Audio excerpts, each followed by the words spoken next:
Pues ya, digamos, entrando en el tema que nos ocupa, como decía Mercé, esto es un ciclo de tres charlas. La primera hablamos del compromiso de los Rosacruces y vimos un poco el origen del servicio de curación, esa curación espiritual que hacían los Rosacruces, trabajando pues la buena voluntad a un nivel casi físico, ¿no? Es decir, a través del trabajo templario, inspirado en aquella máxima de que los hermanos se encontrarán periódicamente en la morada del Espíritu Santo, y desde esa morada del Espíritu Santo los Rosacruces adquirían el compromiso de curar a los enfermos siguiendo un poco el mandato evangélico, ¿no? Los yogis cristianos, es un título complicado que me gustaría aclarar para despejar un poco equívocos o malas interpretaciones. Con los yogis cristianos yo lo que básicamente me refiero es a la influencia oriental en el movimiento Rosacruz. Entonces podemos decir que en esencia la tradición mística de Oriente se asienta fundamentalmente en el yoga, ¿no? Obviamente en Occidente hemos recibido en general hemos recibido una visión muy pobre de lo que es el yoga, pero yo creo que aquí la mayoría de personas, quien explora con un poco de curiosidad, ¿no? Profundiza un poco, realmente ese yoga se encuentra con el núcleo de la tradición espiritual de Oriente. El yoga, además, no es patrimonio de ninguna de las religiones de Oriente, pero todas las religiones orientales tienen su propio yoga. El budismo es un yoga, el hinduismo tiene su propio yoga, ¿no? Es decir, porque el yoga básicamente significa unión y unión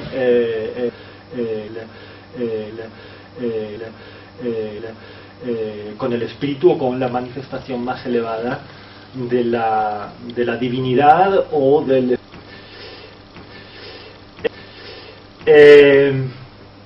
Pues bien, la idea un poco de esta conferencia era explicar, un poco continuando, ¿no?, con el legado de los Rosacruces modernos, viendo un poco qué elementos se incorporaron del pensamiento oriental y veremos que hay bastantes cosas. Ya adelanté algunas cosas en la conferencia pasada. Esta es una diapositiva sacada de la conferencia anterior en la que explicaba, ¿no?, cómo en el siglo XVII la Rosacruz fue una fraternidad evangélica, se presentó como una fraternidad evangélica, muy influenciada, lo dijimos, por el mensaje hermético, ¿no?, que dominaba en el pensamiento del Renacimiento, ¿no? Es decir, el tema alquímico, la filosofía hermética, el neoplatonismo, etcétera, etcétera. Intentaba conjugar un poco todas estas cosas, pero en el siglo XVIII el rosacrucianismo adopta una nueva forma, y aparece sobre todo en forma de rituales incorporados en la gran orden masónica, ¿no? Es decir, en la masonería en general, sobre todo en la masonería escocesa, que es la que ampliaba de alguna manera todos los ritos, y entonces introducía una orden rosicruciana, raigambre ritualística, de raigambre masónica. Y en el siglo XIX, sobre todo a final del siglo XIX y a principios del siglo, y durante el siglo XX, la Rosacruz toma la forma de moderna escuela de misterios. Y decíamos que la teosofía, el movimiento teosófico, fue el gran inspirador de este nuevo movimiento Rosacruz. La escuela de misterio Rosacruces de los siglos XIX y XX surgió de la teosofía, una fuerte influencia de la filosofía oriental, porque como sabéis, uno de los elementos fundamentales, ¿no? Es decir, que la sociedad teosófica fue precisamente revitalizar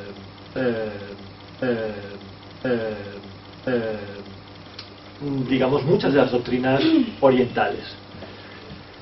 Por tanto, la sociedad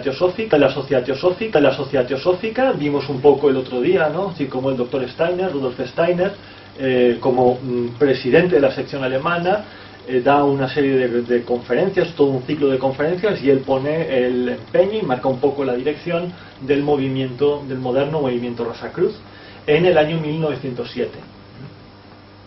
Pero ese movimiento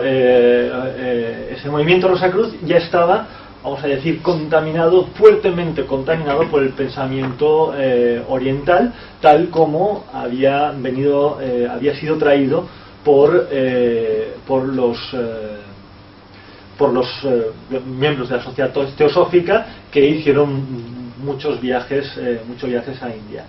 Uno de los elementos fundamentales de este movimiento, del movimiento teosófico, fue la fuerte influencia de lo que se llamó el budismo esotérico, que digamos el budismo Vajrayana, y también del yoga, porque el Vajrayana es un budismo tremendamente yógico, ¿no? Bien, como decíamos, sabemos las tales. Y una de las cosas fundamentales que quisiera aclarar, voy a hacer primero unas pequeñas aclaraciones que de alguna manera proceden de este budismo esotérico, y que los teósofos de primera época y los maestros rosacruces pusieron especial énfasis, ¿no? Y es en la idea del cuerpo Vajra o el cuerpo diamantino.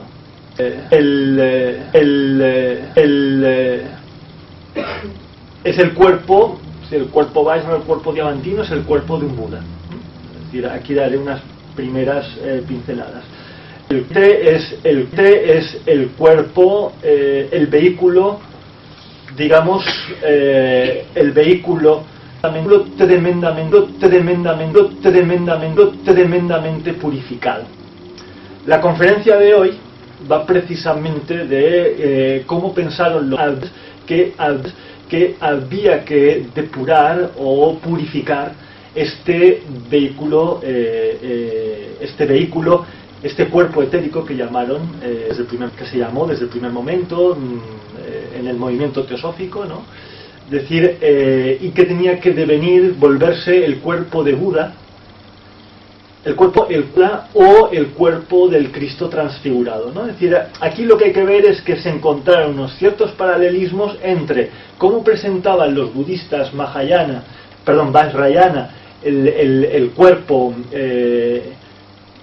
etérico, el cuerpo, lo que llaman los vientos internos que sustentan la mente, el vehículo que sustenta la mente, que une la mente con el cuerpo, ¿eh? Es decir, hay un elemento intermedio que los budistas normalmente lo llaman, ellos no hablan tanto de un cuerpo como de aires de vientos internos, ¿no? Es decir, fue la tradición más teosófica que habló, digamos, como de algo corpóreo. Venía bastante de las digamos, de las experiencias clarividentes del el tema del cuerpo diamantino, claro, entronca muy directamente con la idea del carbono, porque el diamante es carbón, procede del carbón, y es un carbón que es sustancia orgánica que, enterrada en la tierra, a lo largo de los años va depurándose y llega a generar estos cristales tan puros que tiene estas dos propiedades básicas: esta capacidad, esta transparencia luminosa y una extremada dureza, porque es, digamos, uno de los minerales más duros, ¿no? Es decir, yo no soy geólogo pero bueno, todas estas cosas, pues bueno, suenan. Bien, pues estableció una relación, ¿no? Que no era únicamente simbólica, sino muy real, entre el cuerpo Vajra del Buda y el cuerpo de la transfiguración del Cristo. Tenemos la posibilidad de abordar el tema desde una óptica oriental o desde una óptica occidental. ¿Por qué? La purificación del cuerpo etérico también, de alguna manera, comporta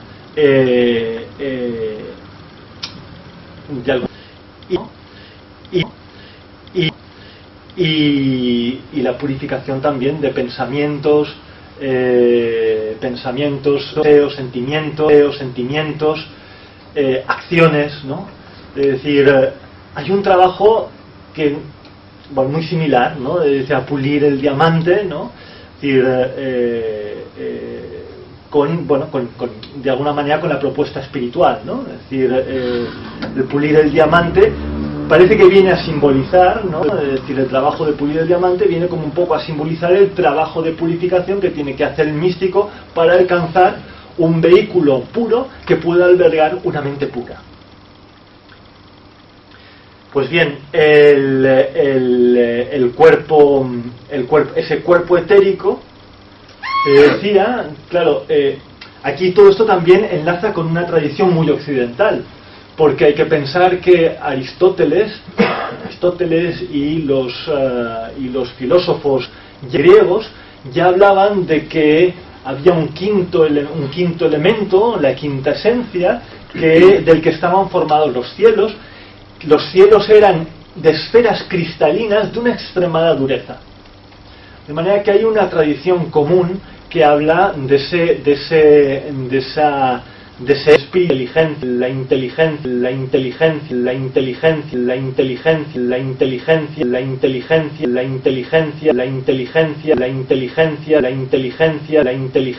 inteligencia divina de los seres angélicos que están más allá de las esferas cristalinas o incluso que mueven esas esferas cristalinas. De manera que no es una cosa que nos venga únicamente de la tradición oriental, sino que nuestra tradición occidental también contempla la idea de que el éter era una sustancia de extrema dureza y que además era transparente y dejaba traspasar la luz, incluso tenía luz propia, ¿no? De manera que como digo, es una tradición, es algo que gracias al redescubrimiento que hicieron los teósofos en tierras de Oriente, ¿no? Es decir, rescataron de alguna manera esa tradición. Y este es un poco de lo que quería hablar en la tarde de hoy, ¿no? Un poco de la construcción de este vehículo etérico, ¿no? Que es donde realmente incidieron los maestros rosacruces que había que trabajar, ¿no? Es decir, y que para trabajarlo hay que trabajar una serie de cosas, es decir, hay que poner de alguna manera, purificar una serie de cosas. Bien, para que no suene demasiado rara la explicación de hoy,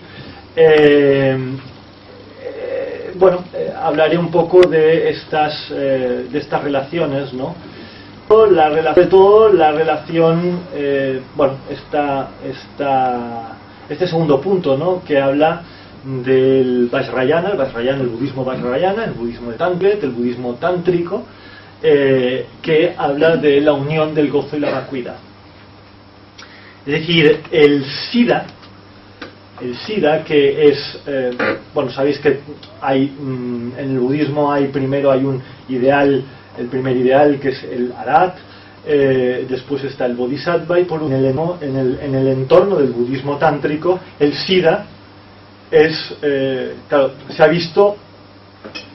se ha malinterpretado el tantrismo y se ha visto como un movimiento que buscaba sobre todo los poderes, ¿no? Los siddhis, ¿no? Los vibhuti, los siddhis, que son pues unos poderes mágicos que permiten pues al ser humano pues aparecer, desaparecer, hacerse gigante, en fin, ¿no? Es decir, cosas que a veces resultan difíciles de creer, ¿no? Es decir, pero el Sira, claro, es decir, el Sira en realidad no es una persona que únicamente busca poderes. En realidad es el elevado que conoce la historia de la mística, ¿no? Es decir, porque ha alcanzado tales niveles de realización que ha penetrado en los secretos de la naturaleza y puede de alguna manera incidir en la naturaleza un poco a voluntad, ¿no? Para el Mahayana, de alguna manera, la compasión y la sabiduría sería lo que conduciría al estado más elevado de desarrollo, pero para el Vajrayana, el gozo por un lado y la vacuidad por otro, que aquí ya podemos ver de alguna manera esos dos elementos del diamante, ¿no? Es decir, por lo menos en la vacuidad se ve muy claro, ¿no? Es decir, algo que realmente ha sido pulido hasta el extremo, ¿no? Es decir, es algo que permite traslucir la luz, permite ser realmente un canal de luz, ¿no? Y gozo hay que entenderlo como el resultado de una inquebrantable entrega al servicio de la humanidad, ¿no? En ese sentido hay que entender el gozo. El gozo es la sensación profunda que le provoca al Siddha el hecho de entregar hasta su cuerpo, ¿no? Es decir, al servicio de la iluminación, de la felicidad de todos los seres, ¿no? Y ese trabajo inconmovible, ¿no? Es decir, por la felicidad de todos los seres, es el que le aporta la unión del gozo y la vacuidad son los dos elementos fundamentales, ¿no? Es decir, o las dos notas características de la naturaleza del diamante, ¿no? Bien, trabaja de alguna manera el hinduismo, pues bien, la guía del Vedanta presenta ese camino hacia la vacuidad, ¿no? Y el yoga, sobre todo los 4 grandes yogas que presentó Swami Vivekananda, llevaban al ser humano a pulir la piedra, ¿no? Y bueno, pues ya sabéis que entre los 4 yogas está el karma yoga, la entrega a los demás, total, que le da al alma del yogi, le da una fortaleza también, una dureza inquebrantable. Bien, en el cristianismo sobre todo gnóstico, pero bueno, el cristianismo antiguo, esos dos elementos estaban representados por el Logos y la Sofía divina, ¿no? Es decir, que son las dos partes del ritual de la liturgia, ¿no? De la liturgia cristiana, la exposición de la palabra, y el misterio, la magia del misterio, la encarnación del Cristo, ¿no? Es decir, y el uno, sabéis que Sofía, esto nos llevaría bastante tiempo explicarlo, ¿no? Es decir, Sofía era el nombre que recibía en el Evangelio, cuando uno lee las cartas de Pablo, se habla del espíritu de la sabiduría, ¿no? Es decir, ese Espíritu Santo, que es el que consagra, el que transforma, el que transustancia, el que transforma las sustancias, ¿no? Es decir, el vehículo del misterio, ¿no? Y el logos, la palabra, ¿no? La palabra de enseñanza, ¿no? La transmisión, ¿no? Esos dos elementos también son de alguna manera elementos comunes, ¿no? Es decir, que se pueden ver en paralelo, ¿no? Habría que ver hasta qué punto esta visión del cristianismo antiguo influyó en el budismo mahayana, es decir, porque hubo y de esto hablaremos igual algún día, ¿no? Hubo una serie de reinos helenísticos de la India, después de la conquista de Alejandro, que permitieron mucho la confluencia de la cultura helenística y después también hay que pensar tanto el gnosticismo el nestorianismo, es decir, ciertos grupos de cristianos se trasladaron hasta el norte de India en época muy temprana, cuando el budismo se estaba reelaborando. Y como sabéis, el budismo, al no aceptar el tema de castas, fue una religión muy apreciada por las personas que venían de la cultura griega, ¿no? Y como sabréis también, o igual, las primeras imágenes que aparecieron en India fueron de Buda, y además de un Buda helenístico, ¿no? Es decir, con vestido, togas y demás. Es decir, que probablemente en todas estas ideas que estamos viendo haya algo del espíritu cristiano detrás de ellas, ¿no?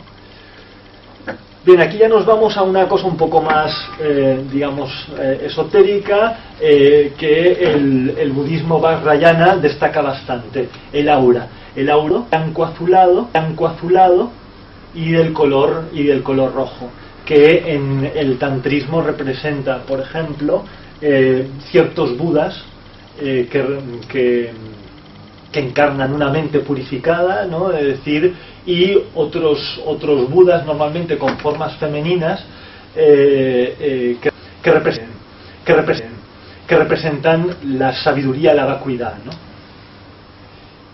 Y por último, en el cuerpo, yo voy a poner la atención. Esto son relaciones que vamos a ver aquí, y que yo las he puesto aquí porque los maestros rosacruces las utilizaron con este sentido, ¿no? La sangre venosa y la sangre arterial.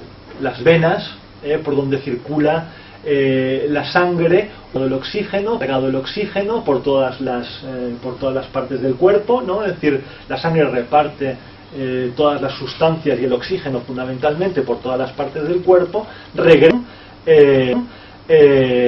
con anhídrido carbónico, con el carbono. O aquí volvemos otra vez al elemento clave del diamante, ¿no? Es decir, y la sangre arterial cargada de oxígeno, es decir, que por la respiración. De manera que esto llevó a que los maestros rosacruces en un momento dado pensaran que la respiración podía ser una herramienta útil para transformar el vehículo etérico.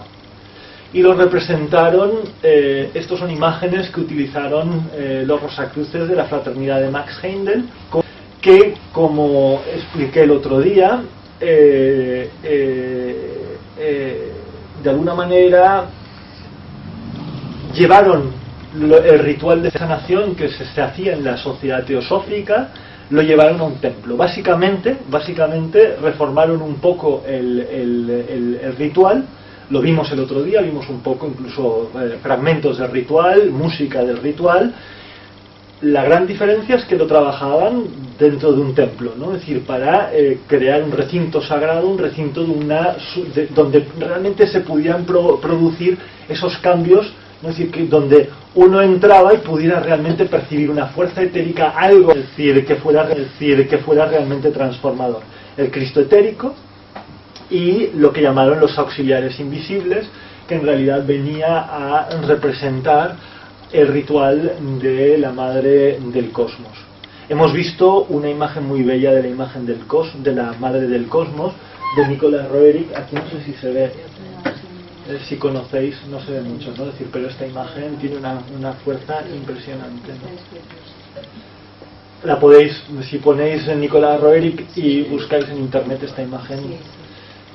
Los rosacruces de la Rosacruz de Oro. Supongo yo que en una primera época observó un poco estas imágenes, de alguna manera, retocadas de alguna manera. El Cristo etérico aquí se convierte en esta imagen etérica, ¿no? Es decir, de una especie de Cristián Rosacruz, el hombre de las serpientes, que sujeta a dos serpientes y que tiene una aureola que es violeta. Pensad que la mezcla del azul y el rojo da una aura violeta, ¿no? Es decir, el aura violeta tiene que ver bastante con la purificación de todo el sistema sanguíneo. Y la madre del cosmos, estas imágenes son de Jofra, el autor de unas imágenes muy conocidas del Zodíaco, ¿no? Fue miembro de la Rosa Cruz de Oro y trabajó durante un tiempo bajo la dirección de Jan van Reichenborch, que algunas ideas y estas dos imágenes, por lo menos esta de aquí, procede un poco del contacto que tuvo con la Rosa Cruz de Oro. El próximo día, ya voy adelantando un poco, creando un poco el gusanillo, ¿no? Es decir, hablaremos del arquetipo, porque claro, todas estas cosas hay que trabajarlas a partir de un arquetipo. Y claro, el budismo ha trabajado la imagen de Buda de forma muy arquetípica, porque sobre todo el budismo vajrayana, que como uno de los ritos que realiza es la identificación con un Buda, ¿no? En la escuela de la Rosa Cruz de Oro se trabajaba la idea de la creación de una forma nueva, ¿no? Esto lo hacen de forma muy común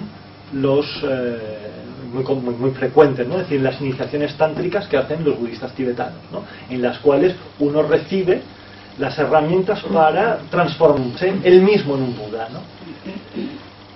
Sucede que, claro, esta tradición de identificación con el Cristo no observado en la tradición cristiana, sino que se ha visto como pues un avatar, un ser que vino en un determinado momento, y solamente ciertos grupos trabajaron realmente la identificación con el Cristo en el corazón, etcétera, etcétera, ¿no? Es decir, pues bueno, rescatar, es decir, se intentó crear un sistema, un método eficaz para poder desarrollar este trabajo, ¿no? Los maestros Rosacruces, claro, lo hicieron intentando recuperar elementos de la tradición cristiana. Bien, una mirada retrospectiva nos lleva en un estado de degeneración política y cultural bastante importante, ¿no? El imperio de los mongoles, si bien dio en su primer momento dio una joya de la arquitectura como es el Taj Mahal, llegó a que sobre todo el hinduismo fuera perdiendo al menos toda la viveza cultural, religiosa, espiritual, ¿no? que ha tenido en otras épocas, ¿no? A finales de dicho siglo experimentará, en el siglo XIX, experimentará un progresivo despertar fruto de una verdadera revolución espiritual. Hay que pensar que gran parte del hinduismo, o gran parte de las tradiciones que nos llegan, de las modernas tradiciones que nos llegan, proceden de este despertar espiritual.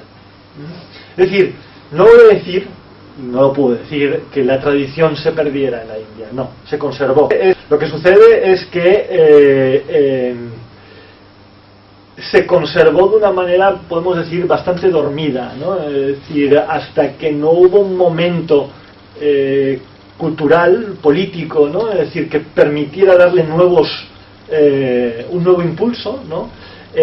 La India, todo lo que era el yoga, todo lo que eran las grandes filosofías que habían inspirado los importantes movimientos espirituales, pues habían quedado como dormidas, ¿no? Bien, esta revolución espiritual, tiene dos frentes, y esto yo creo que todo el mundo debería reconocerlo, ¿no? Es decir, la reforma de Swami Vivekananda, el discípulo de Sri Ramakrishna,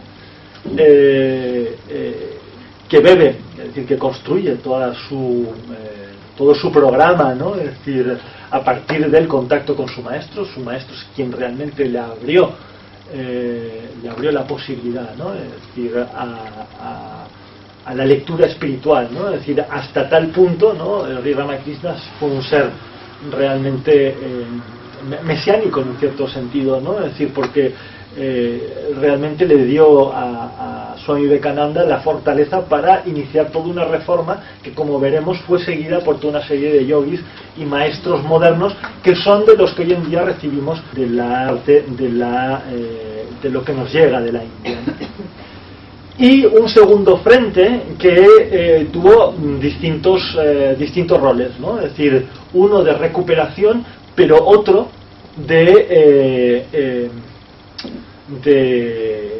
sobre todo como si dijéramos de comunión, ¿no? Es decir, posibilitó vehiculizar, ¿no? Es decir, las ideas, mover las ideas de Oriente hacia Occidente. Las interpretaciones pueden ser muy cuestionables, ¿no? Es decir, desde el punto de vista tradicional, ¿no? Es decir, pero lo que a los primeros maestros teósofos, ¿no? Es decir, es que se encontraron un panorama desolado, escogieron de aquel panorama todo aquello más adecuado para el ser humano en la época moderna, ¿no? Es decir, y dieron un nuevo impulso espiritual, no solo a Occidente, sino también a Oriente, ¿no? La reforma de Swami Vivekananda puso el acento en el yoga y el Vedanta como dos aproximaciones a Dios que pueden servir para todas las religiones, y aquí es fundamental el discurso que dio en el Parlamento de las Religiones Swami Vivekananda, en el que habló de estas dos herramientas, ¿no? Es decir, que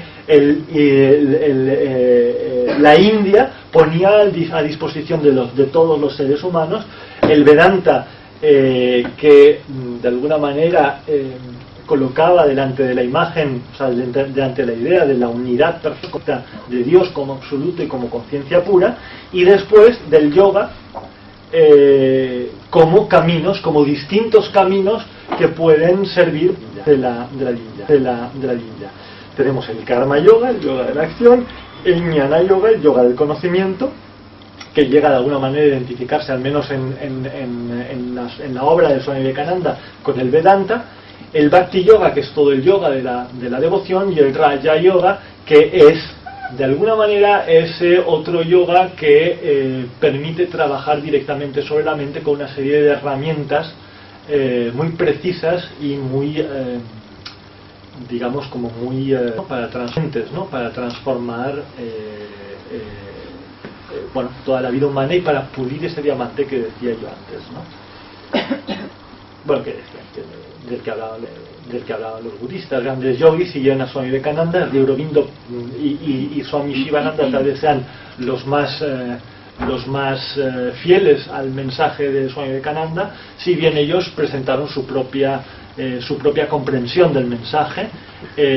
Swami Sri Aurobindo presentando su yoga supramental, que consiste en la preparación para la recepción de las fuerzas del divino, de una manifestación que se encontraba más allá de la mente. Swami Shivananda y todos los discípulos, sobre todo desde Rishikesh, contribuyeron a la difusión del yoga Vedanta, y también hay que decir que la escuela de Rishikesh fue una de las que rescató el Hatha Yoga. Sri Ramana Maharshi, en el sur de India, adaptó el Vedanta a una visión más moderna y psicológica, comprensión de la naturaleza del yo, ¿no? Él propone un trabajo de indagación muy preciso, ¿no? Y Sri Rimananda Mayi, menos conocida, pero una persona de una fuerza y de una influencia también impresionante en India, propuso un Bhakti Yoga que tiene una capacidad realmente transformadora, siendo además la persona que, dicho por muchos grandes swamis de la India, encendió el Shaktipat, la posibilidad de despertar de nuevo, digamos, Shaktipat, la iniciación más profunda, no más elevada del hinduismo. Y atrajo el fuego de Kali, lo trasladó a un templo que hay en Haridwar. Bien, empecemos ya un poco con esta tradición,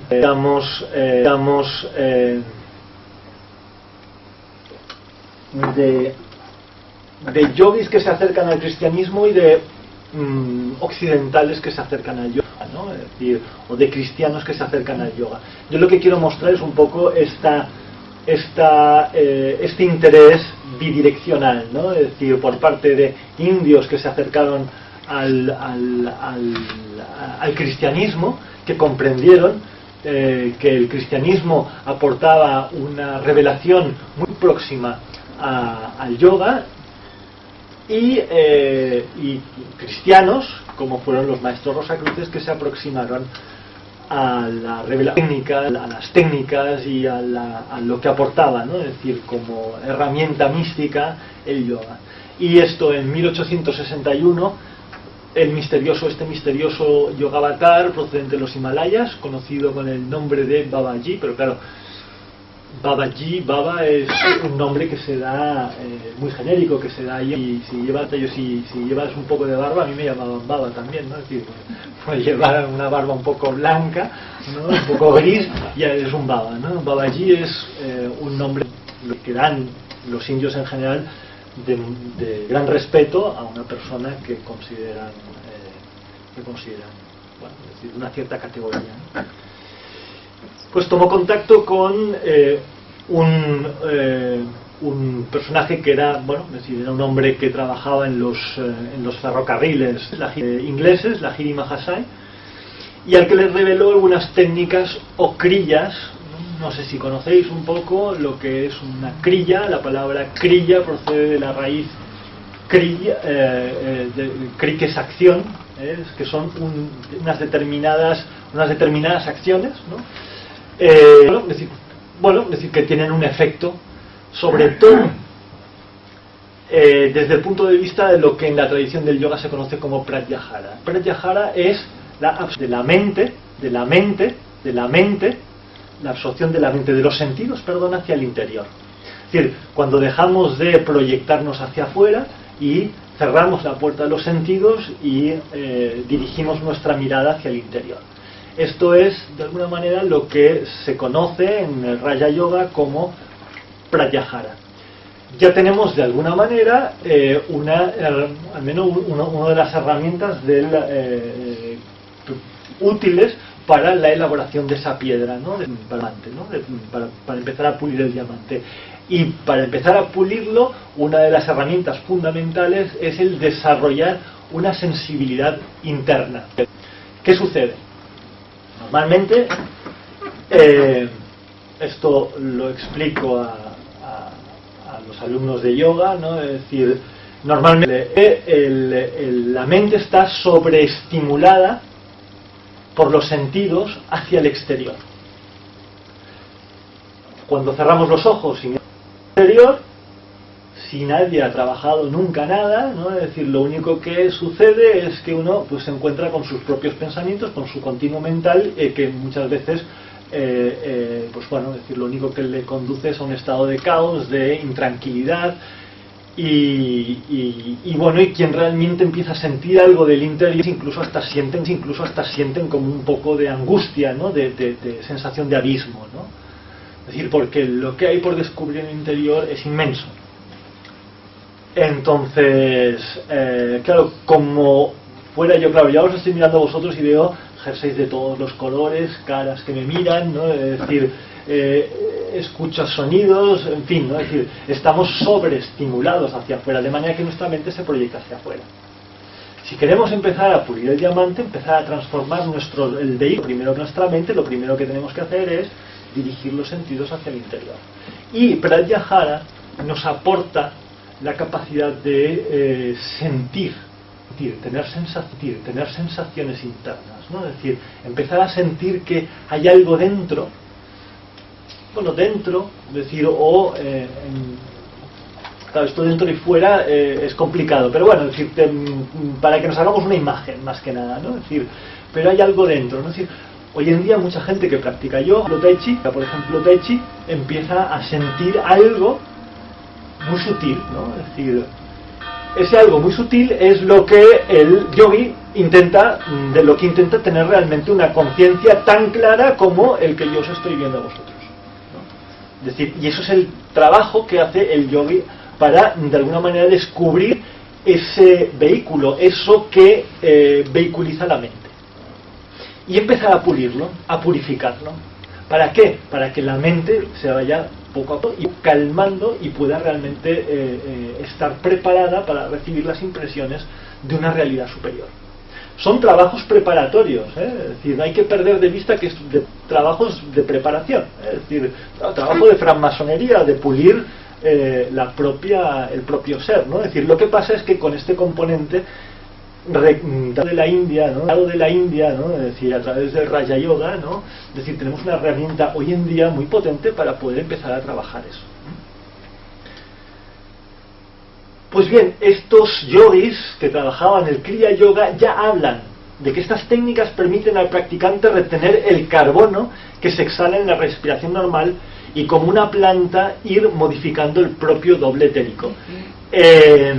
Pranayama es otra de las herramientas del Raja Yoga, ¿no? Es decir, esta atención en la respiración y incluso ciertos ejercicios respiratorios que con Pratyahara se empiezan de alguna manera a dar una sensibilidad interna. Obviamente yo no estoy recomendando aquí a nadie que haga ningún tipo de ejercicio de este o sea, no estoy recomendando a nadie que hagan ejercicios de este tipo sin un previo trabajo de purificación, Es decir, lo que hay que entender un poco el contexto, ¿no? Es decir, de estas cosas, ¿no? Es decir, estos yogis no empezaban a explicar, y lo veremos, Yogananda, que es el heredero de esta tradición de yogis, no da su trabajo de Kriya Yoga, de trabajo de Kriya Yoga, que son muy sencillas, son muy simples, ¿no? Es decir, pero que hay un ejercicio respiratorio y algunos trabajos de visualización, no los da hasta después de mucho tiempo de haber trabajado el estudio y demás, ¿no? Y veremos que este es el símbolo de la ¿cómo se llama? Self-Realization Fellowship, la comunidad para la realización de la autorrealización, exactamente. La fraternidad de la autorrealización. Esta es un poco la comunidad que crea Self-Realization Fellowship, ¿no? Que creó Yogananda cuando vino a Occidente. Bien, esta comunidad tenía, o sea, es decir, Yogananda recibe de la Lahiri Mahasaya, de su tradición, de la tradición del Kriya Yoga, recibe estos ejercicios de visualización que conseguían tener que aportaban una imagen clara de los chakras y del ascenso de la serpiente Kundalini a través de la espina dorsal. Hay que pensar que también estos son herramientas que los yogis utilizaban como base. Veremos, por ejemplo, en el tantrismo, que es la base de un mandala corporal, Es decir, en realidad cuando está intentando crear aquí el yogi es un nuevo ser, un ser puro, Es decir, y todo esto se entiende en ese contexto, en un trabajo de purificación. Además, por el uso de mudras, el yogi podía ver determinados colores y luces en la pantalla interior del tercer ojo a la altura del entrecejo, ¿no? Es decir, estos son cosas que se explican en las lecciones de la Self-Realization Fellowship, ¿no? Es decir, las lecciones de Kriya Yoga.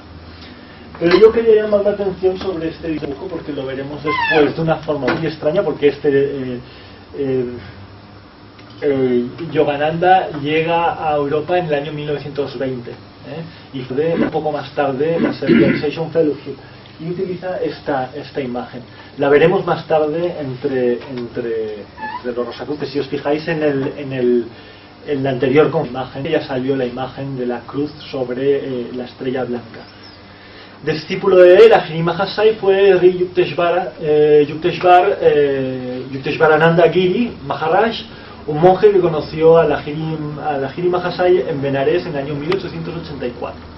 Este monje hindú, miembro de la orden de Swami fundada por Adi Shankar y perteneciente al linaje Giri, el linaje de las montañas, tuvo un encuentro en 1894 con su Paramguru, el origen del linaje, ¿no? Babaji, quien le encargó que escribiera un libro sobre la Biblia cristiana, o sobre la Biblia, el Evangelio y el Antiguo Testamento, comparándolo con la filosofía védica. Es decir, que el propio Babaji, el propio Yogi Avatar, un avatar de Shiva, le encarga a este monje que intente mostrar los puntos de encuentro entre la tradición védica y el cristianismo. La obra es una obra muy cortita, muy breve, de Yukteswar, se llama La ciencia sagrada, que tiene alguna aportación muy interesante desde el punto de vista astrológico, me parece, ¿no? Es decir, que habla de las eras del Kali Yuga y demás, que bueno, esa obra esta tal vez no sea muy interesante y muy inteligible, ¿no? Es decir, pero sí el trabajo que hizo su discípulo Swami Yogananda para Maharaj. Bien, unos años después Yukteswarananda pide a su discípulo Swami Yogananda que viaje a Occidente a enseñar las técnicas del Kriya Yoga, a los que podrán ayudar a los cristianos a vivir exactamente el proceso que narran los evangelios, la realización del cuerpo de la resurrección, ¿no? Yogananda llegó a Estados Unidos en el año 1920, donde fundó la Self-Realization Fellowship, desde donde impartió las enseñanzas de Kriya Yoga e inició en las mismas a miles de personas. Es muy interesante el libro que escribió, La segunda venida de Cristo, la resurrección del Cristo que mora en tu interior. Empieza,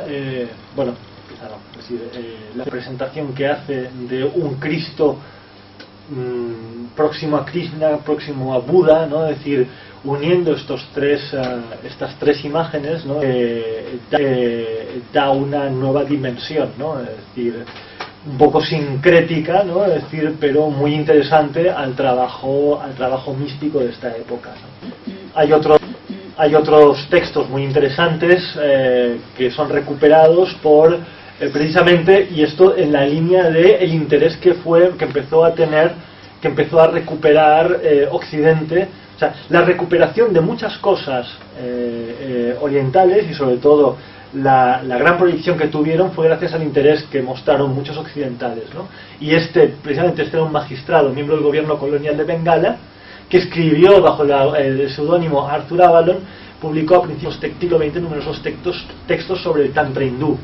El poder serpentino, en 1918, es un libro realmente muy interesante, donde aparecen por primera vez los mandalas o los yantras, ¿no? Es decir, estos diagramas geométricos de cada uno de los siete chakras de la tradición tántrica, ¿eh? Es decir, eso eran cosas que existían, que se habían mantenido, que se habían conservado en India, pero que curiosamente el interés que demuestra este señor, ¿no? Y la recuperación que hace incluso despertó también un gran interés de nuevo en la propia India, donde sí había maestros tántricos, pero un poco diseminados, y empezó a tomar de alguna manera un nuevo impulso, una nueva dirección. Leadbeater en aquella época ya había escrito había escrito su libro sobre los chakras, donde había incluso dibujado, ¿no? La imagen clarividente de los mismos, y que luego Arthur Avalon comenta en el libro El poder serpentino, y dice que bueno, que le parece interesante la aportación del Leadbeater. Bueno, esta es una imagen del tantrismo tibetano, una imagen vajrayana de dos divinidades, que curiosamente una es azul y una es roja, por eso la he puesto, es decir, son un poco tremendas, pero son realmente interesantes a nivel simbólico. El Tíbet es un lugar cerrado. Si India ya era algo desconocido, el Tíbet todavía más. Muchas son las especulaciones sobre los secretos y los poderes de los yogis misterioso de los Himalayas, ¿no? Son muy pocos los que han visitado realmente el Tíbet, muy pocos los que pudieron entrar. Se especula con los tesoros espirituales que solo algunos aventureros han llegado a conocer. El budismo esotérico tiene un fundamento en la tradición vajrayana del budismo tibetano. Ese budismo esotérico, bueno, continuaré, ahora veremos un poco también. El camino vajrayana presenta dos clases de meditación: una meditación de generación y una meditación de consumación. En esta primera meditación de generación, lo que trabaja el meditador es la creación o sea, la proyección, la visualización de una imagen, de una imagen divina, es decir, de un Buda. El Buda que además se encuentra en un mandala, en un espacio cósmico, ¿no? Es decir, y entonces proyecta esa imagen y se une a que en la primera meditación de generación, más conjunto onírica, ¿no? Es decir, en el que se trabaja con la imaginación para conectar con una divinidad tántrica a la que el yogi intenta de alguna manera identificarse. Y una vez se ha identificado, ya como divinidad empieza a hacer lo que se llama la meditación de consumación, en la que se disuelve, esa divinidad se disuelve en gozo y en vacuidad. Es decir, importante porque realmente, es decir, hoy en día, claro, la meditación se nos presenta como una herramienta para tranquilizar la mente, para relajarse y demás. Pero en realidad la meditación el origen de la meditación, por lo menos en los grandes yogis, porque los grandes yogis del tantrismo, ¿no? Es decir, utilizan, o sea, no empiezan a hacer ningún trabajo meditativo profundo sin antes haberse realizado como divinidad.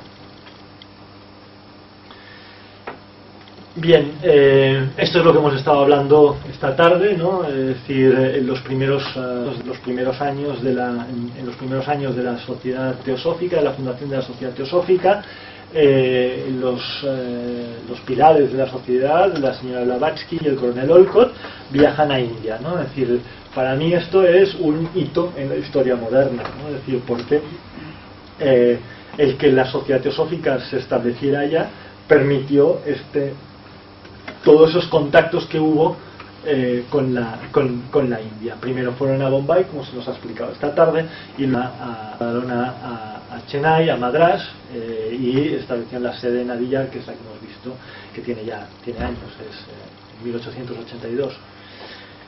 Bien, es decir, y aquí yo es donde pongo el acento, ¿no? Es decir, claro, la biblioteca, ¿no? Es decir, el trabajo que hicieron de traducción y de divulgación de gran cantidad de filosofía y espiritualidad oriental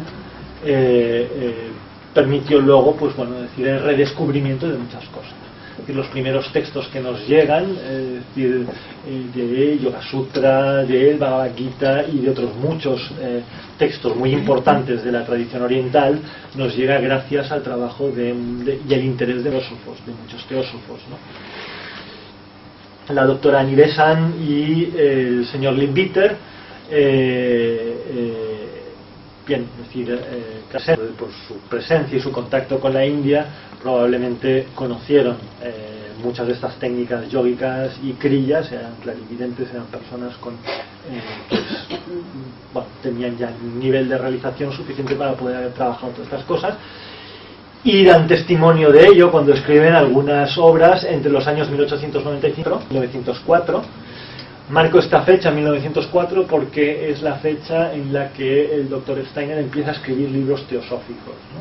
Es decir, pues ya antes circulaban libros como El Sendero del Discipulado, El Cristianismo Esotérico, de la doctora Besant, y el libro de los protectores invisibles, un libro fundamental para todo el trabajo de curación, o el libro de clarividencia del señor Leadbeater.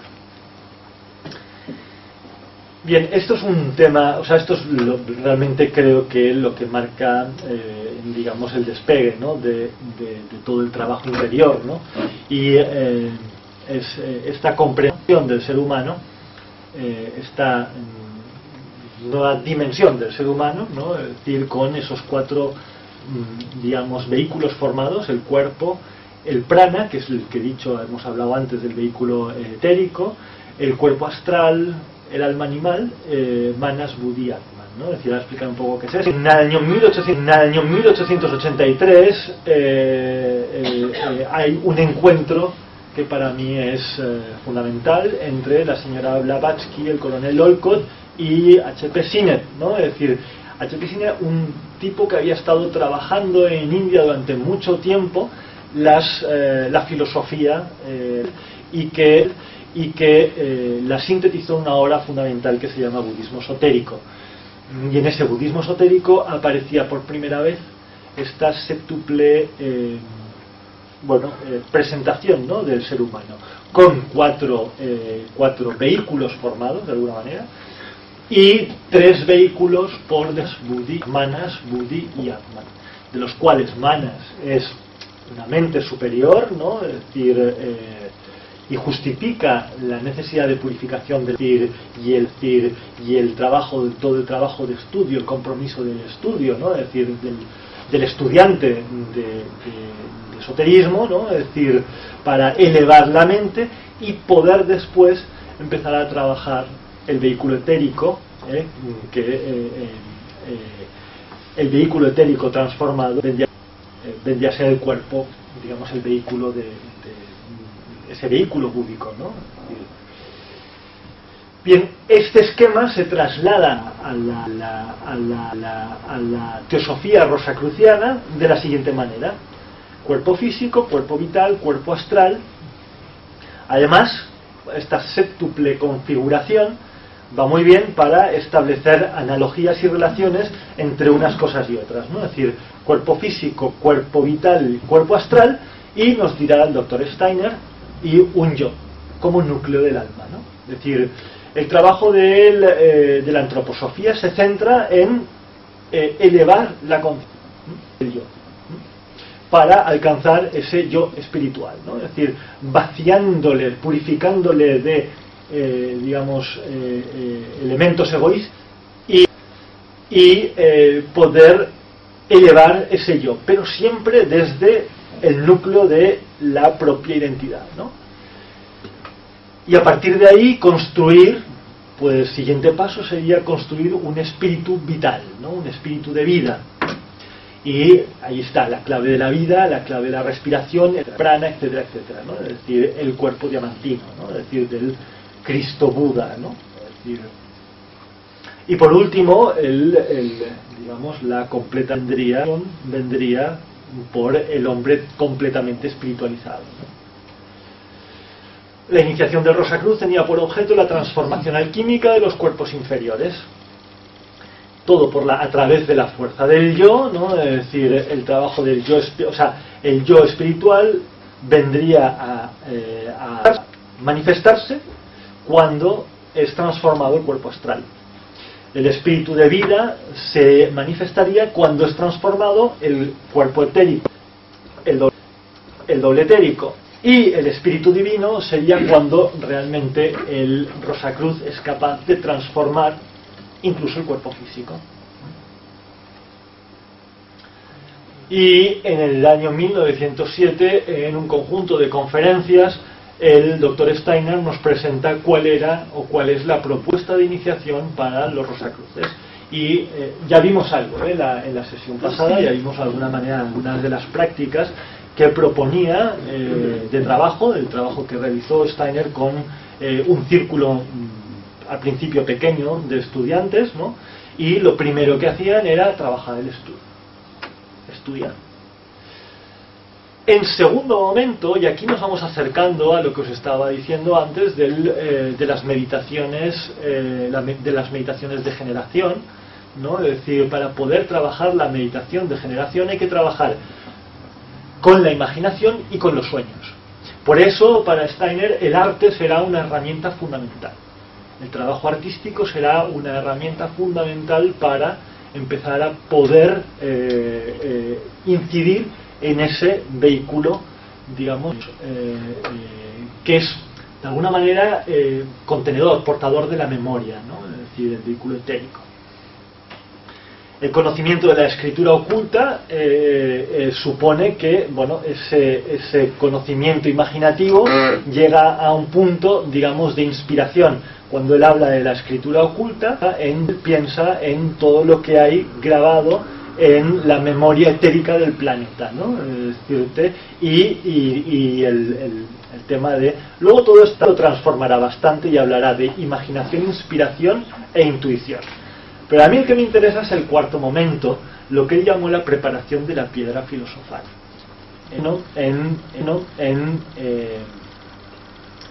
Digamos el elemento alquímico, ¿no? Es decir, de la tradición alquímica, hermética.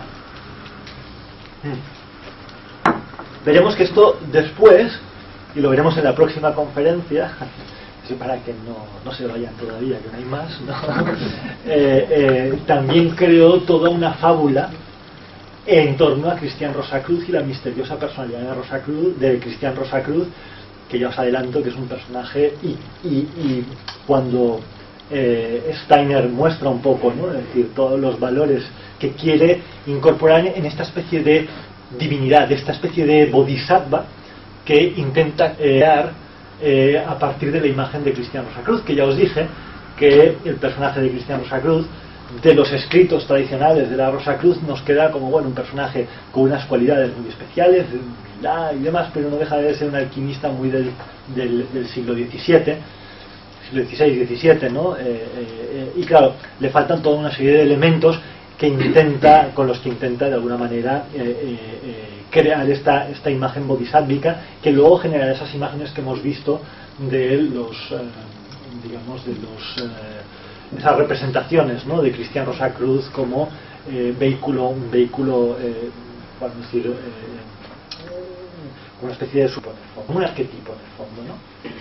La correspondencia entre el macro y el microcosmos, penetrar la comprensión del macrocosmos, es decir, claro, el que de alguna manera el que ha realizado el cuerpo búdico, ¿no? Buddhi, ¿no? Ya puede encaminarse hacia la bienaventuranza, que es el despliegue del hombre espiritual, ¿no? Del pleno espíritu, ¿no? Es decir, y atraviesa todos los espacios del cosmos. Aquí Steiner tiene todo un trabajo con la jerarquía, con la mente angélica, que es muy interesante, ¿no? Pero ahí no vamos a entrar porque sería alejarnos demasiado, ¿no?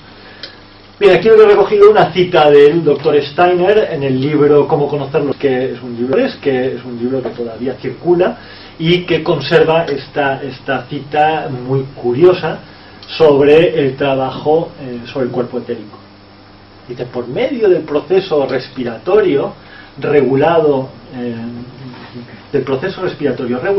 el hombre llevará en sí mismo el instrumento para la elaboración de... Se habrá transformado en un ser unido con el mundo vegetal.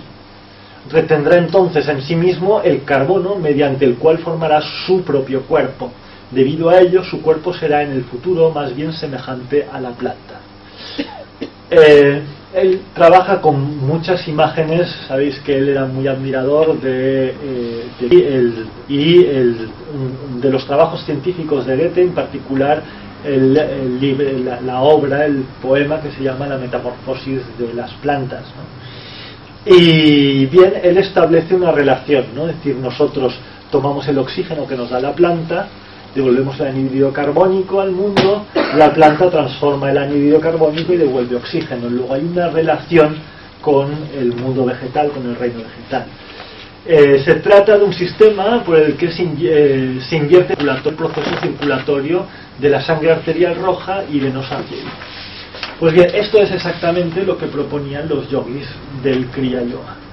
Claro, este texto aparece en 1904. El Kriya Yoga no empieza a difundirse en Occidente hasta el 1920 y más adelante. Es decir, de hecho se despliega hasta los años 1960, donde el mensaje de Swami Yogananda empieza a ser realmente comprendido, ¿no?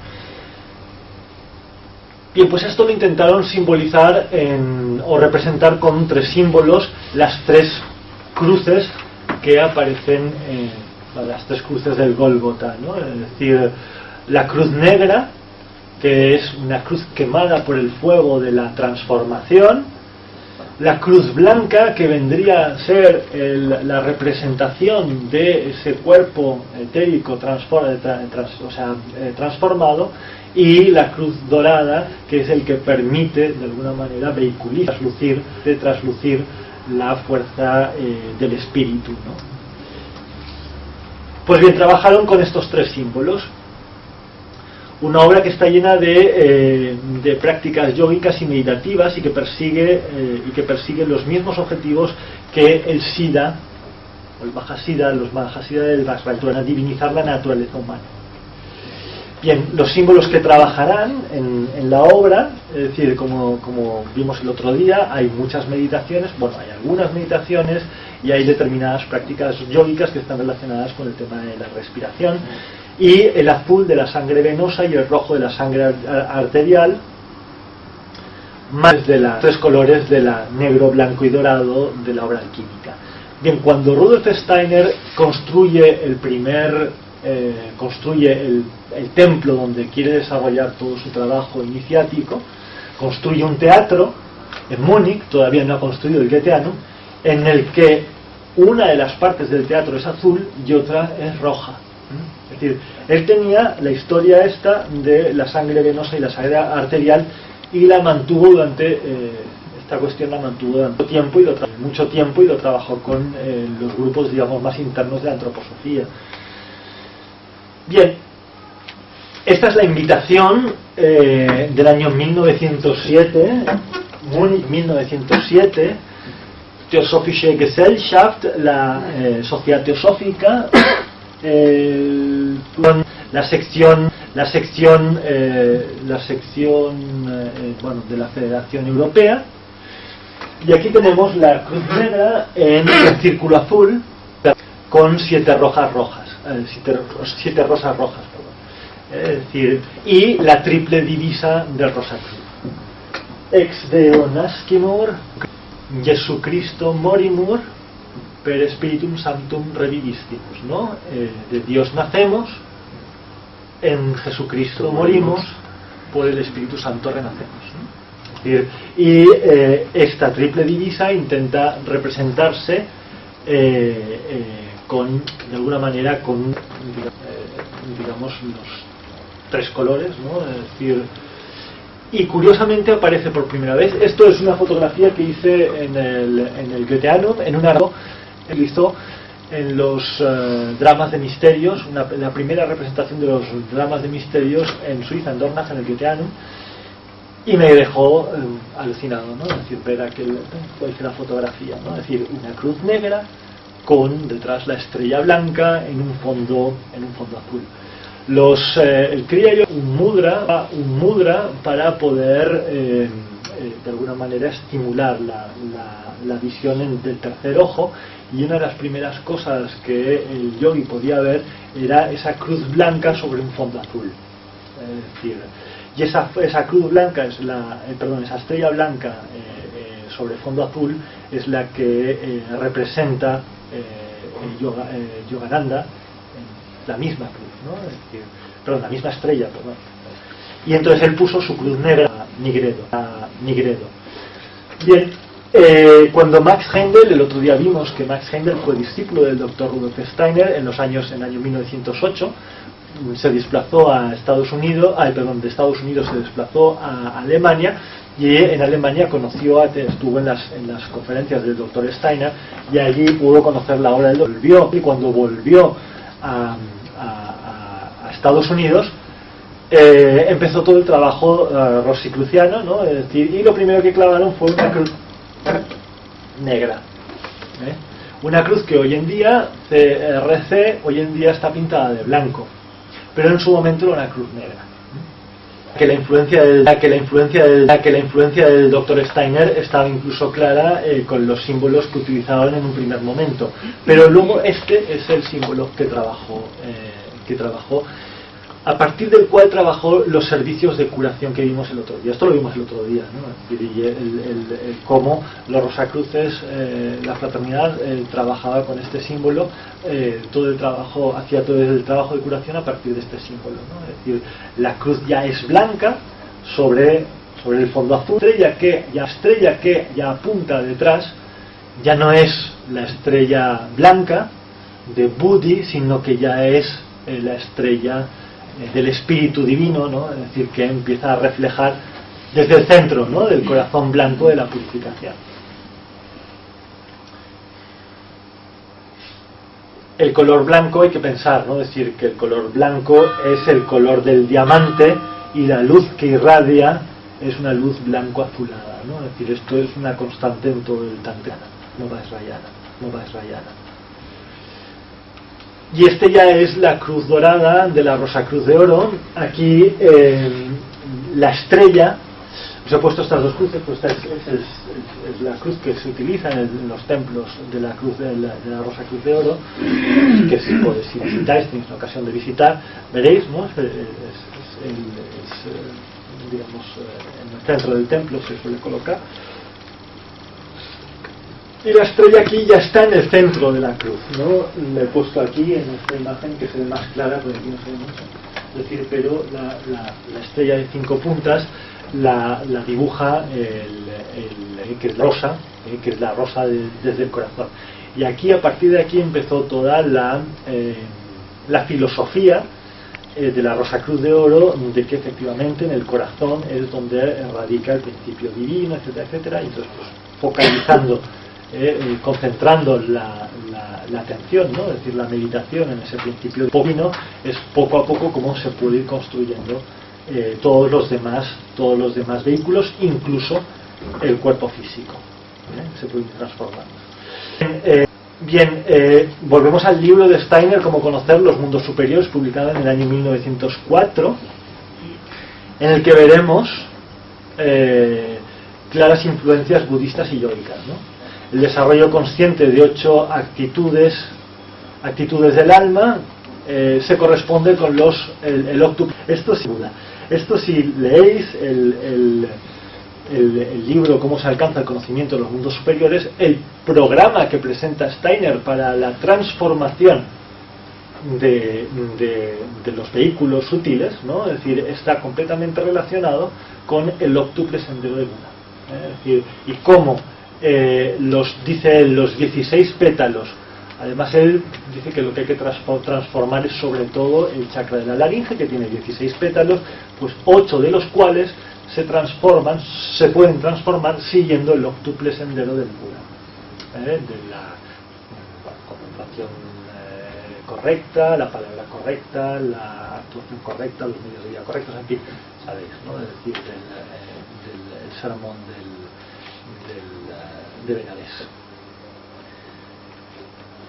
Luego da una descripción detallada de los 7 chakras y sus nadis, es decir, todos sus canales, es decir, todo esto procede, todo esto no forma parte de la tradición cristiana y sin embargo Steiner lo recupera para poder construir el vehículo los vehículos sutiles, ¿no? Es decir, y desde una perspectiva, una óptica totalmente cristiana, pero está hablando de chakras y nadis que no forman parte de la tradición. El trabajo con los sueños y con la imaginación, decía yo antes, que es un trabajo esencial que utiliza el Vajrayana como meditaciones de llamada degeneración de la divinidad, ¿no? Y el progresivo encuentro con los guardianes del umbral en los distintos momentos, es decir, de desarrollo. Cada uno tiene que pasar unas determinadas pruebas, ¿no? Y se encuentran unos guardianes. Si tenéis ocasión de leer el libro, vale la pena, es un libro muy interesante, y ahí se describen perfectamente todas estas cuestiones. Todas estas cuestiones tienen su correlato en el budismo Vajrayana. El iniciado en el budismo, el que entra en el mandala, se encuentra en cada una de las puertas, se encuentra un guardián, etcétera, ¿no? Es decir, pues bien, Steiner también habla fundamentalmente de dos guardianes de niveles más profundos de la conciencia. Bueno, es decir, resumiré un poco, para no extenderme tampoco, voy a resumir el texto procede del libro El cristianismo antiguo y moderno de Max Heindel. Era una cita que me parecía muy importante destacar porque aquí ya muy concretamente se nos explica cómo, es decir, el iniciado cristiano tiene que invertir el movimiento, digamos, la circulación de la fuerza espinal por el llamado triple cordón espinal, cuyos 3 segmentos están regidos por la Luna, Marte y Mercurio, respectivamente, donde los rayos de Neptuno encienden el fuego regenerador espiritual de la espina dorsal. Aquí lo interesante de este texto es que más al final dice cuando se despierta, ¿no? Cuando empieza a activarse ese fuego espinal, ¿no? Ese sagrado fuego espiritual que despierta este centro de su milenario letargo, la zona de la coronilla, empieza a latir y a vibrar con vida, que se desparrama hacia otros centros de la estrella enigmática de 5 puntas. Es decir, empieza aquí a explorar el sentido de la estrella de 5 puntas y la relaciona con los estigmas de Jesús en las manos, en los pies y en la frente. Este es un texto muy interesante, ¿no? Es decir, porque claro, quien no ve ahí elementos del budismo tántrico, ¿no? Que empieza a relacionar el canal de la Kundalini con precisamente cuando empieza a moverse la energía en el interior del ser humano, es decir, donde empieza a, empieza uno a tener una cierta sensibilidad, es precisamente en esos puntos que coinciden con los estigmas del Cristo, ¿no? Es decir, así llamado debido que precisamente son los que, según Max Heindel, unen el cuerpo etérico a la cruz, ¿no? Y donde están las claves precisamente que permiten al alma, a ese cuerpo diamantino, al cuerpo de Buda, separarse del cuerpo físico y poder elevarse hacia regiones mucho más sutiles, ¿no? Y llamado debido a los estigmata de la cabeza, manos y pies, que están situados en la misma posición relativa entre sí como están los puntos de la estrella de 5 puntas, el cual prende por medio del cráneo el Gólgota, y entonces el cristiano crucificado lanza el grito triunfante de Consumatum Est y comienza a surcar los sublimes esferas siderales para buscar a Jesús el Cristo, ¿no? Es decir, en el programa igualmente de los Rosacruces estaba pues todas esas grandes realizaciones que partían precisamente de lo que expliqué el otro día, ¿no? Es decir, todo ese trabajo de curación, ese trabajo continuado de curación, bueno, primero de estudio, de curación, llevaba lentamente, progresivamente, a la posibilidad de ese movimiento de energía sutil que permitía al cuerpo etérico desprenderse de la cruz, desprenderse del cuerpo físico y surcar las esferas siderales para poder hacer también un trabajo al servicio de la humanidad, sobre todo, ¿no? Es decir, porque este texto está dado en el contexto del trabajo de servicio a la humanidad, ¿no? De hecho, esto es en el fondo el trabajo del Bodhisattva, ¿no? Max Heindel explica cómo tras la regeneración del corazón purificado se manifiestan 6 estigmas en los pies, los 2 en las manos, la frente y el hígado. La persona que alcanza este nivel de realización puede separar sus vehículos sutiles, la mente del cuerpo, diría un budista Vajrayana. Esto es uno de los poderes que alcanza el practicante del Mahamudra, o sea, es decir, las meditaciones más profundas del Vajrayana, también el yogi, en toda esa meditación de consumación, de absorción tan potente de la mente que es capaz también y la absorbe precisamente en el canal central, ¿no? de la Kundalini, para poder de alguna manera separar su mente del cuerpo físico, ¿no? El Rosacrura va proceso de endura basado en el antiguo catarismo medieval. La endura es la muerte completa del yo inferior que se entrega en completo servicio al otro, al ser espiritual, que ha despertado gracias al trabajo de servicio a la humanidad. Estamos hablando del trabajo de curación. La endura es similar a praña, es decir, a la sabiduría perfecta de la vacuidad, ¿no? Es decir, también, el budista también, es decir, el bodhisattva cuando alcanza la realización plena de la vacuidad, ¿no? La comprensión profunda de la vacuidad, ¿no? Es decir, y puede realmente renunciar, deja su yo inferior queda completamente atrás, ¿no? Es decir, y despierta esa conciencia universal. El cuerpo de la transfiguración es el cuerpo etérico regenerado, es ente regenerado, es el hijo de las serpientes que se levanta de su tumba y por sus chakras y nadie circulan nuevos éteres. Este es el mismo objetivo que persigue el Vajrayana y que se explica también, si leéis el Bardo Todol, claro, hay que leerlo con,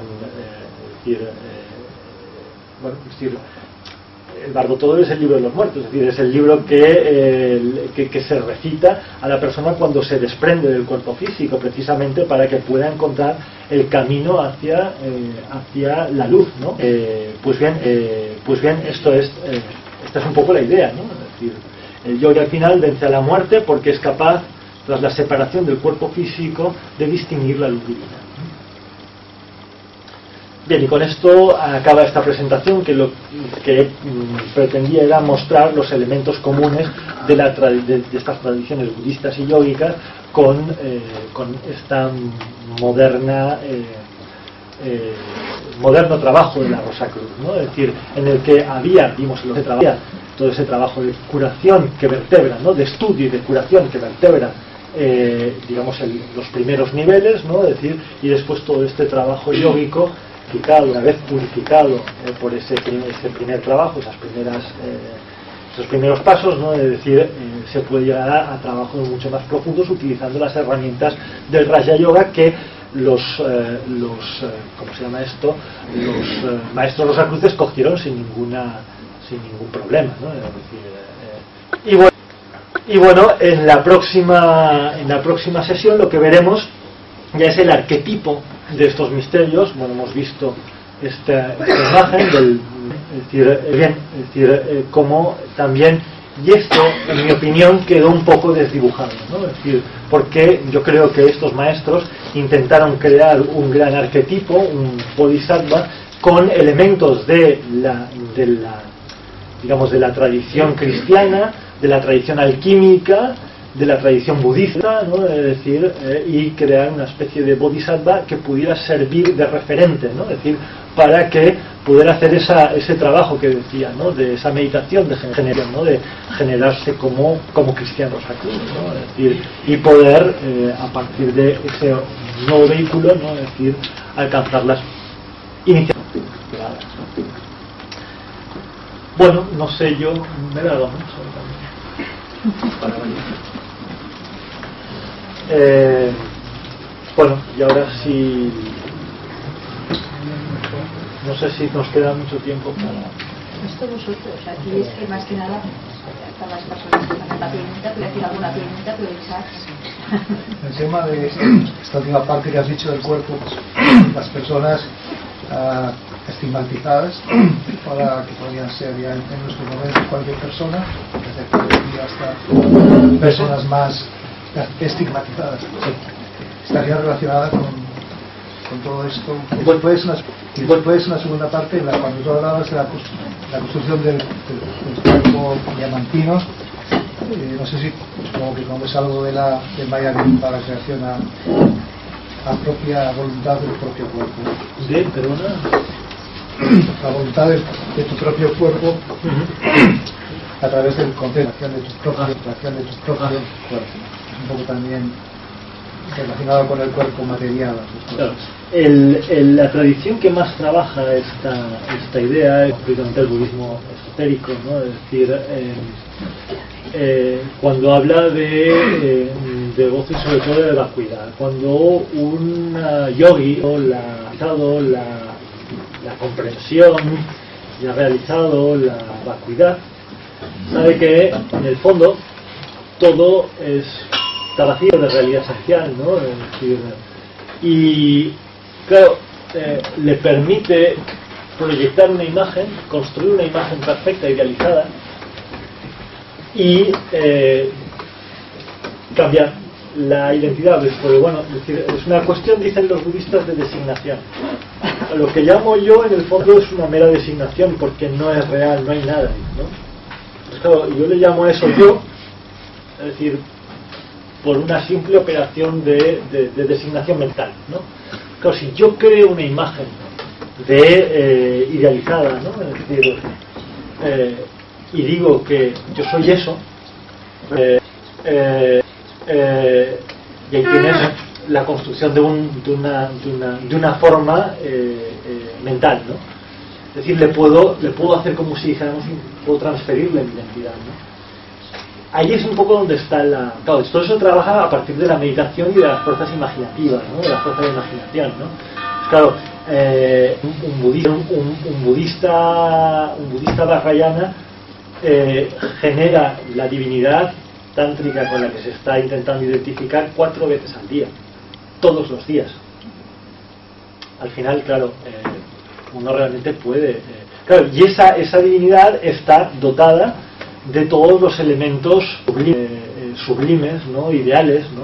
Es decir, está claro que nosotros somos imperfectos, ¿no? Dirían los budistas, dirían nuestro vehículo está contaminado, ¿no? Es decir, y está condenado a perecer, ¿no? Sin embargo, podemos crear la imagen de un ser universal, de un ser que no perezca, ¿no? Es decir, y que además vehiculice nuestra mente. Y por eso ahí es donde está la idea de la proyección, generación de una imagen. Claro, toda esta historia del cuerpo etérico tiene que ver con, claro, esa imagen, con una serie de herramientas, se la puede vitalizar, le puedes dar vida, para que después pueda vehiculizar tu mente y realmente pueda ser un vehículo de inmortalidad. Y esta es la idea.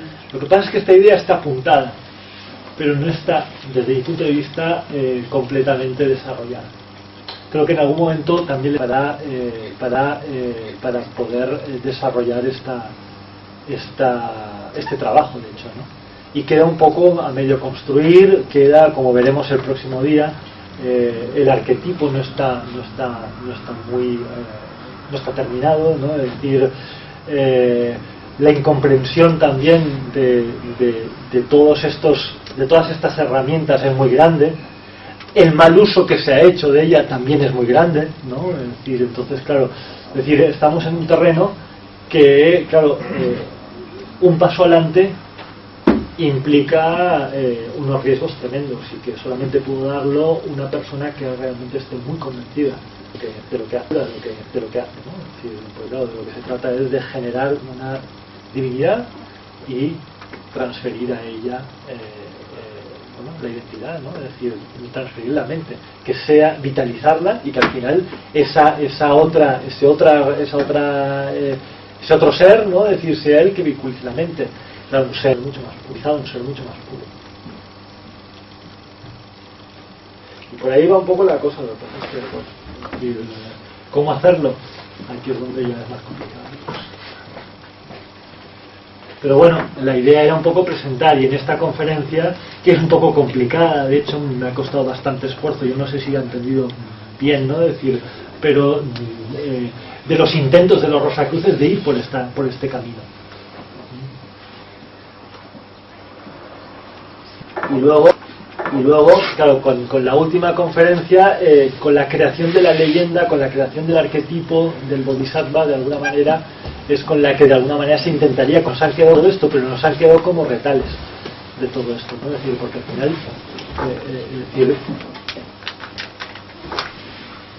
entonces necesitamos otro día para ver de qué manera, porque en la sociedad teosófica hemos trabajado bastante este tiempo. Claro, pero es que hay que trabajarlo mucho. Y la verdad es que, bueno... Y claro, y hay que trabajarlo, claro, y además hay que trabajarlo al principio desde nuestra posición, que, bueno, es decir, tenemos los textos sagrados, tenemos algún tal, pero estamos donde estamos. Estamos donde estamos, y lo único que podemos hacer en un primer momento es a cierto punto especular, ¿no? Es decir, pues claro, ojalá viniera un avatar y nos dijera tal y nos diera la transmisión y tal, pero yo creo que, a ver, en la India que os he mostrado, es decir, esa revolución que se produjo de la mano de Ramakrishna, Swami Vivekananda y todos estos santos yogis que aparecieron, obviamente algo pasó, que las personas no eran normales. Y en India hubo, es decir, la pregunta es ¿por qué pasó allá? Aquí ¿qué ha pasado? ¿No? Es decir, aquí tuvimos pues estos, ¿no? Es decir, los grandes maestros que circularon por aquí y que también intentaron dar pautas, pero parece que, claro de decir, nos daban pistas, pero no nos lo dieron tan masticado, ¿no? Es decir, Es decir, la mirada de un gran yogi como podía ser Aurobindo, ¿no? Es decir, tiene una fuerza y una capacidad transformadora, o lo que explica Vivekananda, lo que se explica en el Evangelio de Ramakrishna. Ramakrishna ponía la mano en el hombro a alguien y aquella persona samadhi directamente, ¿no? Es decir, estas cosas tan fabulosas aquí no se han dado, ¿no? Es decir, yo creo que nos han dado. No, son diferentes energías, Oriente que Occidente, no se pueden dar. Y aquí nosotros hemos trabajado otros aspectos del alma, ¿no? Es decir, entonces, claro, tal vez nosotros nuestro camino sea llegar a ello, es decir, por la fuerza de nuestra comprensión, ¿no? Es decir, y aquí tenéis un gran intento, ¿no? Es decir, un monumento al intento de llegar a ese punto, ¿no? Es decir, y yo no digo que no sea posible la vía, lo que pasa es que yo creo que hay que seguir, ¿no? Y hay que seguir investigando y hay que seguir intensificando el trabajo, ¿no? Es decir, bueno, el silencio.